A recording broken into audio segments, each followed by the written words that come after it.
Assalamualaikum warahmatullahi wabarakatuh. Perkenalkan, saya Tirana Dewi. Di sini saya akan membahas tentang penelitian hukum. Yang pertama itu ada jenis penelitian hukum.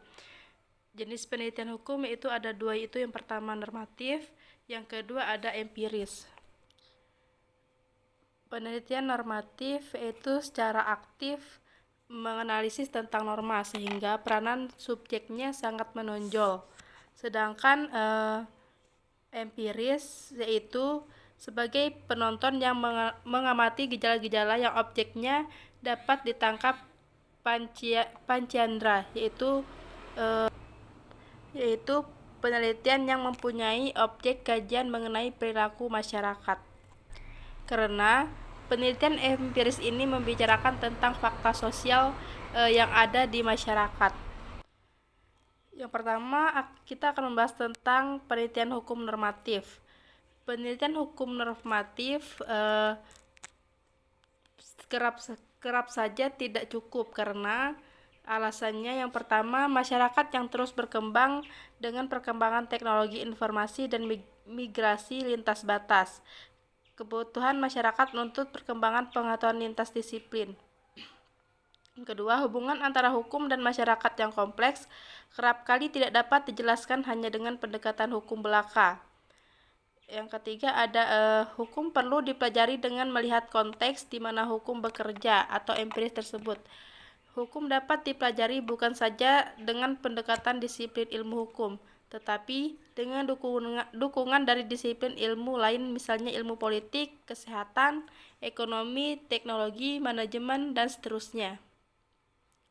Dan yang terakhir ada penelitian hukum interdisipliner atau termasuk sosiolegal, dapat memberikan penjelasan yang lebih komprehensif dan bahkan rekomendasi kebijakan dan hukum agar pembaruan hukum lebih aplikatif, misalnya terkait dengan lembaga hukum, manajemen lembaga.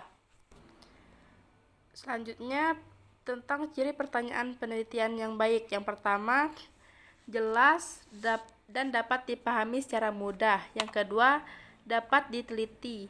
Yang ketiga, memiliki keterkaitan dengan konsep teori riset terlebih dahulu.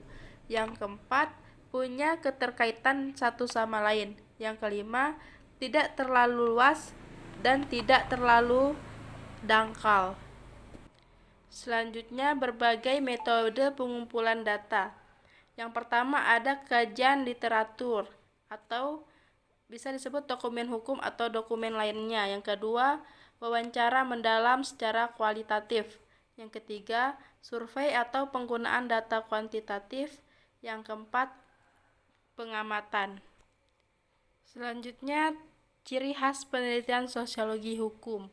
Sosiologi hukum harus menggunakan penelitian empiris karena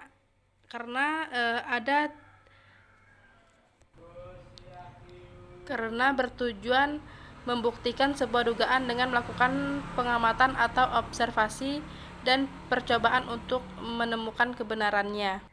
Penelitian empiris ini digunakan untuk menganalisis hukum yang dilihat sebagai perilaku masyarakat yang berpola dalam kehidupan masyarakat yang selalu berinteraksi dan berhubungan dalam aspek kemasyarakatan, sesuai dengan sosiologi hukum yang selalu berbicara tentang masyarakat, berbicara tentang hukum dalam masyarakat. Jenis-jenis penelitian empiris ini terbagi menjadi dua macam, yaitu ada penelitian kuantitatif dan penelitian kualitatif. Penelitian kuantitatif adalah penelitian dengan cara mengumpulkan dan menguji data dalam bentuk angka, sedangkan penelitian kualitatif merupakan penelitian yang mengumpulkan dan menganalisis data dalam bentuk kata-kata, sehingga perbedaan kedua jenis penelitian empiris ini tidak hanya sekedar jenis data, tetapi juga melibatkan pola pikir tentang realitas sosial yang sedang diamati, pendekatan yang harus dilakukan, dan cara mengkonseptualisasikan hal tersebut. Hanya itu saja yang dapat saya sampaikan, kurang lebihnya saya mohon maaf. Saya ucapkan terima kasih.